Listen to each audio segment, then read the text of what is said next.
ఇలా రాష్ట్రాన్ని ఎక్కడికి తీసుకెళ్తున్నారు చంద్రబాబు? సీఎం నిలదీసిన వైఎస్ఆర్సీపీ అధ్యక్షుడు వైఎస్ జగన్ రాష్ట్రంలో పరిస్థితులు ఎంత దారుణంగా దిగజారిపోయాయో చెప్పడానికి ఇదే సాక్ష్యం. వ్యవస్థలను రాజకీయ ప్రయోజనాలకు మీ కలెక్షన్లకు వాడుకుంటున్నారు, అందువల్లే అవి ఎంతగా భ్రష్టు పట్టే. పైకి నీతి కబుర్లు చెప్తూ వ్యవస్థను విషపూరితం చేస్తే ఫలితాలు ఇలాగే ఉంటాయి.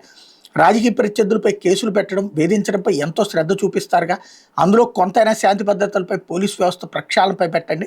శంకవరప్పాడు ఘట్టం మీద నిష్పక్షపాత విచారణ జరిపించాలి, తప్పు చేసిన వాళ్ళు ఎంతటి వారైనా చర్యలు తీసుకోవాలి అంటూ హైలైట్ చేశారు. అట్లా గంజాయి వెనక గ్రానైట్ పార్టీ అంటూ పోలీస్ కారులో గంజాయి వెనక బయటపడుతున్న నిజాలు అన్నటువంటిది హైలైట్ చేశారు. లేకపోతే విద్యార్థుల విజయం, జార్ఖండ్లో గత 12 ఏళ్లలో నిర్వహించినటువంటి జేఎస్ఎస్సి సిజిఎల్ పరీక్షలన్నీ రద్దు, పరీక్షార్థుల నిరసనోద్యమంతో దిగొచ్చిన సోరెన్ సర్కార్, విద్యార్థుల డిమాండ్లను అంగీకరించిన జేఎంఎం ప్రభుత్వం, టీఎస్ఆర్ డేటా ప్రాసెసింగ్ నిర్వహించిన అన్ని పరీక్షలు రద్దు, విద్యార్థుల సంబరాలు అన్నటువంటిది హైలైట్ చేశారు. లేకపోతే టీచర్లపై